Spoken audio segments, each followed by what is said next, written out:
You are listening to Harry Potter and the Chamber of Secrets by J.K. Rowling, published by Scholastic Press, 1999, in New York. Chapter 1. The Worst Birthday. Not for the first time, an argument had broken out over breakfast at number 4 Privet Drive. Mr. Vernon Dursley had been woken in the early hours of the morning by a loud hooting noise from his nephew Harry's room. "Third time this week," he roared across the table. "If you can't control that owl, it'll have to go." Harry tried, yet again, to explain. "She's bored," he said. "She's used to flying around outside. If I could just let her out at night." "Do I look stupid?" snarled Uncle Vernon, a bit of fried egg dangling from his bushy mustache. "I know what'll happen if that owl's let out." He exchanged dark looks with his wife, Petunia. Harry tried to argue back, but his words were drowned by a long, loud belch from the Dursleys' son, Dudley. "I want more bacon." "There's more in the frying pan, sweetums," said Aunt Petunia, turning misty eyes on her massive son. "We must build you up while we've got the chance. I don't like the sound of that school food." "Nonsense, Petunia. I never went hungry when I was at Smeltings," said Uncle Vernon heartily. "Dudley gets enough, don't you, son?" Dudley, who was so large his bottom drooped over either side of the kitchen chair, grinned and turned to Harry. "Pass the frying pan." "You forgot the magic word," said Harry irritably. The effect of this simple sentence on the rest of the family was incredible. Dudley gasped and fell off his chair with a crash that shook the whole kitchen. Mrs. Dursley gave a small scream and clapped her hands over her mouth. Mr. Dursley jumped to his feet, pains throbbing in his temples. "I meant please," said Harry quickly. "I didn't mean—" "What have I told you?" thundered his uncle, spraying spit all over the table. "About saying the M-word in our house?" "But How dare you threaten Dudley?" roared Uncle Vernon, pounding the table with his fist. "I warned you. I will not tolerate mention of your abnormality under this roof." Harry stared from his purple-faced uncle to his pale aunt, who was trying to heave Dudley to his feet. "All right," said Harry. "All right." Uncle Vernon sat back down, breathing like a winded rhinoceros and watching Harry closely out of the corners of his small, sharp eyes. Ever since Harry had come home for the summer holidays, Uncle Vernon had been treating him like a bomb that might go off at any moment, because Harry Potter wasn't a normal boy. As a matter of fact, he was as not normal as it is possible to be. Harry Potter was a wizard fresh from his first year at Hogwarts School of Witchcraft and Wizardry, and if the Dursleys were unhappy to have him back for the holidays, it was nothing to how Harry felt. He missed Hogwarts so much, it was like having a constant stomachache. He missed the castle, with its secret passageways and ghosts, his classes, though perhaps not Snape, the potions master, the mail arriving by owl, eating banquets in the great hall, sleeping in his four-poster bed in the tower dormitory, visiting the gamekeeper Hagrid in his cabin next to the Forbidden Forest in the grounds, and especially Quidditch, the most popular sport in the wizarding world. 6 tall goalposts, 4 flying balls, and 14 players on broomsticks. All Harry's spellbooks, his wand, robes, cauldron, and top-of-the-line Nimbus 2000 broomstick had been locked in a cupboard under the stairs by Uncle Vernon the instant Harry had come home. What did the Dursleys care if Harry lost his place on the house Quidditch team because he hadn't practiced all summer?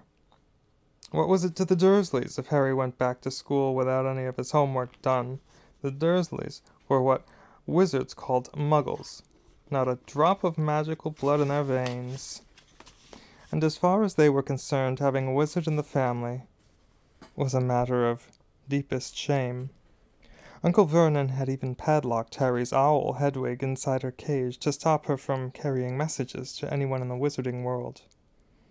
Harry looked nothing like the rest of his family. Uncle Vernon was large and neckless, with an enormous black moustache. Aunt Petunia was horse-faced and bony. Dudley was blonde, pink, and porky. Harry, on the other hand, was small and skinny, with brilliant green eyes and jet-black hair that was always untidy. He wore round glasses, and on his forehead was a thin, lightning-shaped scar. It was this scar that made Harry so particularly unusual even for a wizard.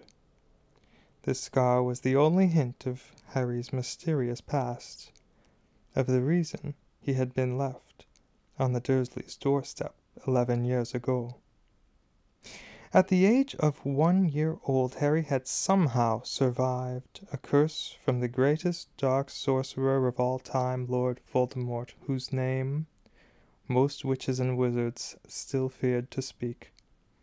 Harry's parents had died in Voldemort's attack, but Harry had escaped with his lightning scar, and somehow, nobody understood why, Voldemort's powers had been destroyed the instant he had failed to kill Harry. So Harry had been brought up by his dead mother's sister and her husband. He had spent 10 years with the Dursleys, never understanding why he kept making odd things happen without meaning to, believing the Dursleys' story that he had got his scar in the car crash that killed his parents.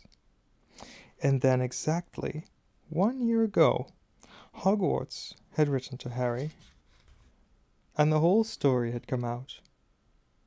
Harry had taken up his place at Wizard School, where he and his scar were famous, but now the school year was over, and he was back with the Dursleys for the summer, back to being treated like a dog that had rolled in something smelly. The Dursleys hadn't even remembered that today happened to be Harry's 12th birthday. Of course, his hopes hadn't been high. They'd never given him real presents, let alone a cake. But to ignore it completely. At that moment, Uncle Vernon cleared his throat importantly and said, "Now, as we all know, today is a very important day." Harry looked up, hardly daring to believe it.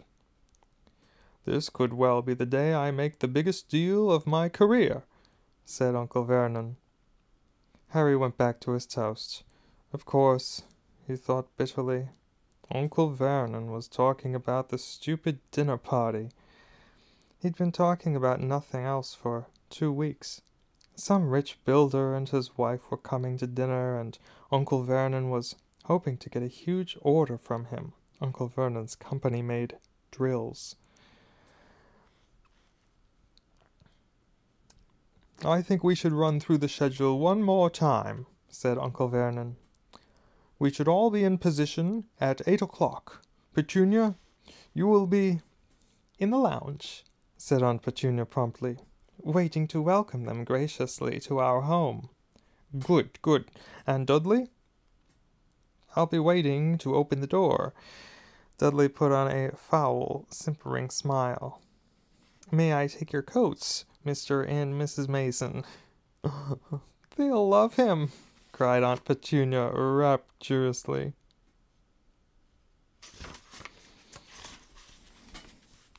"Excellent, Dudley." Then he rounded on Harry. "And you?" "I'll be in my bedroom, making no noise and pretending that I'm not there," said Harry tonelessly. Exactly, said Uncle Vernon nastily. I will lead them into the lounge, introduce you, Petunia, and pour them drinks. At 8:15, I'll announce dinner, said Aunt Petunia, and Dudley, you'll say, May I take you through to the dining room, Mrs. Mason, said Dudley, offering his fat arm to an invisible woman. My perfect little gentleman, sniffed Aunt Petunia. And you, said Uncle Vernon viciously to Harry. I'll be in my room making no noise and pretending I'm not there, said Harry dully. Precisely. Now, we should aim to get in a few good compliments at dinner. Petunia, any ideas? Vernon tells me you're a wonderful golfer, Mr. Mason. Do tell me where you bought your dress, Mrs. Mason. Perfect. Dudley? How about, we had to write an essay about our hero at school, Mr. Mason, and I wrote about you. This was too much for both Aunt Petunia and Harry. Aunt Petunia burst into tears and hugged her son, while Harry ducked under the table so they wouldn't see him laughing. And you, boy? Harry fought to keep a straight face as he emerged. I'll be in my room, making no noise and pretending I'm not there, he said.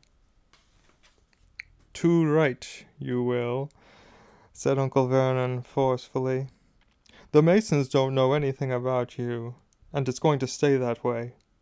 When dinner's over, you take Mrs. Mason back to the lounge for coffee, Petunia, and I'll bring the subject around to drills. With any luck, I'll have the deal signed and sealed before the news at 10. We'll be shopping for a vacation home in Mallorca this time tomorrow. Harry couldn't feel too excited about this. He didn't think the Dursleys would like him any better in Mallorca than they did on Privet Drive. Right, I'm off into town to pick up the dinner jackets for Dudley and me. And you? He snarled at Harry. You stay out of your aunt's way while she's cleaning. Harry left through the back door. It was a brilliant sunny day. He crossed the lawn, slumped down on the garden bench, and sang under his breath, Happy birthday to me, happy birthday to me. No cards, no presents, and he would be spending the evening pretending not to exist. He gazed miserably into the hedge. He had never felt so lonely. More than anything else at Hogwarts, more than even playing Quidditch, Harry missed his best friends, Ron, Weasley, and Hermione Granger. They, however, didn't seem to be missing him at all. Neither of them had written to him all summer, even though Ron had said he was going to ask Harry to come and stay. Countless times Harry had been on the point of unlocking Hedwig's cage by magic and sending her to Ron and Hermione with a letter. But it wasn't worth the risk. Underage wizards weren't allowed to use magic outside of school. Harry hadn't told the Dursleys this. He knew it was only their terror that he might turn them all into beetles that stopped them from locking him in the cupboard under the stairs with his wand and broomstick. For the first couple of weeks back, Harry had enjoyed muttering nonsense words under his breath and watching Dudley tearing out of the room as fast as his fat legs would carry him. But the long silence from Ron and Hermione had made Harry feel so cut off from the magical world that even taunting Dudley had lost its appeal, and now Ron and Hermione had forgotten his birthday. What wouldn't he give now for a message from Hogwarts? From any witch or wizard.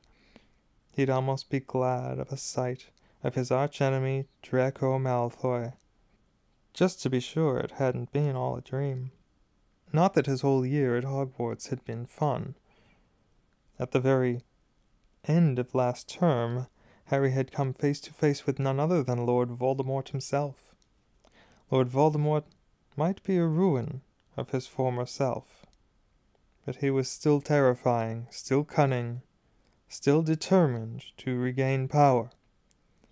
Harry had slipped through Voldemort's clutches for a second time, but it had been a narrow escape, and even now, weeks later, Harry kept waking in the night, drenched in cold sweat, wondering where Voldemort was now, remembering his livid face, his wide, mad eyes. Harry suddenly sat bolt upright on the garden bench. He had been staring absent-mindedly into the hedge, and the hedge was staring back. Two enormous green eyes had appeared among the leaves. Harry jumped to his feet as a jeering voice floated across the lawn. "I know what day it is," sang Dudley, waddling toward him. The huge eyes blinked and vanished. "What?" said Harry, not taking his eyes off the spot where they had been. "I know what day it is," Dudley repeated, coming right up to him. "Well done," said Harry. "So you've finally learned the days of the week. Today is your birthday," sneered Dudley. "How come you haven't got any cards? Haven't you got friends at that freak place?" "Better not let your mom hear you talking about my school," said Harry coolly. Dudley hitched up his trousers, which were slipping down his fat bottom. "Why are you staring at the hedge?"